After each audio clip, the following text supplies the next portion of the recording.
తెలంగాణలో ప్రత్యేక సమగ్ర సవరణ ప్రారంభమైనది. 2026 జూన్ 25 నుండి జూలై 24 వరకు బిఎల్ఓలు ఇంటింటికి వెళ్లి ప్రతి ఓటర్కి 2 ఎన్యూమరేషన్ ఫారాలు అందజేస్తారు. మీరు కోరుకుంటే ఈ ఫారాన్ని ఆన్లైన్లో కూడా పూరించవచ్చు. ఆన్లైన్లో ఎన్యూమరేషన్ ఫారాన్ని ఎలా పూరించాలో తెలుసుకుందాం. ముందుగా మీ మొబైల్ లేదా కంప్యూటర్లో బ్రౌజర్ని తెరిచి www.voters.eci.gov.in వెబ్సైట్ను ఓపెన్ చేయండి.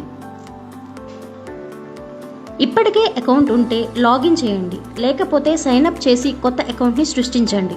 తర్వాత ఫిల్ ఎన్యూమరేషన్ ఫామ్పై క్లిక్ చేయండి. మీ రాష్ట్రంగా తెలంగాణ ఎంచుకొని మీ ఎపిక్ నంబర్ను నమోదు చేసి సెర్చ్ చేయండి. ఒకవేళ మీ మొబైల్ నంబర్ ఓటర్ కార్డుతో లింక్ అయి లేకపోతే ఫామ్ 8ని సమర్పించి వెంటనే మొబైల్ నంబర్ను లింక్ చేసుకోవచ్చు. గమనించండి, ఆన్లైన్లో ఎన్యూమరేషన్ ఫామ్ పూరించాలంటే మీ ఓటర్ కార్డ్ మరియు ఆధార్ కార్డులో ఉన్న పేరు ఒకే విధంగా ఉండాలి. మీ మొబైల్ నంబర్ నమోదు చేసి సెండ్ ఓటీపీపై క్లిక్ చేయండి. మీ ఫోన్కు వచ్చిన ఓటీపీని నమోదు చేసిన తర్వాత తదుపరి పేజీలో 4 విభాగాలు కనిపిస్తాయి.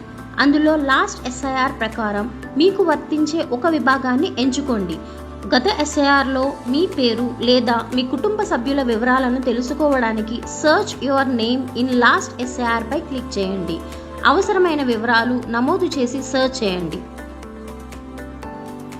లేదా search in last SIR e roll tab పై క్లిక్ చేసి మీది లేదా మీ కుటుంబ సభ్యుల 2002 ఓటర్ జాబితాని డౌన్లోడ్ చేసుకోవచ్చు.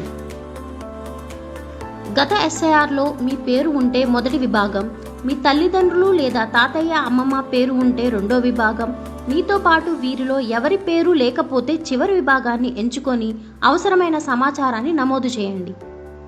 చివరిగా సబ్మిట్ బటన్పై క్లిక్ చేస్తే ఆధార్ ఈ సైన్ పేజ్ తెరుచుకుంటుంది. ఇక్కడ మీ ఆధార్ నెంబర్ నమోదు చేసి జనరేట్ ఓటీపీపై క్లిక్ చేయండి. వచ్చిన ఓటీపీని నమోదు చేసి ఈ సైన్ పూర్తి చేస్తే మీ ఆన్లైన్ ఎస్ఐఆర్ ఎన్యూమరేషన్ ఫామ్ విజయవంతంగా సమర్థించబడుతుంది.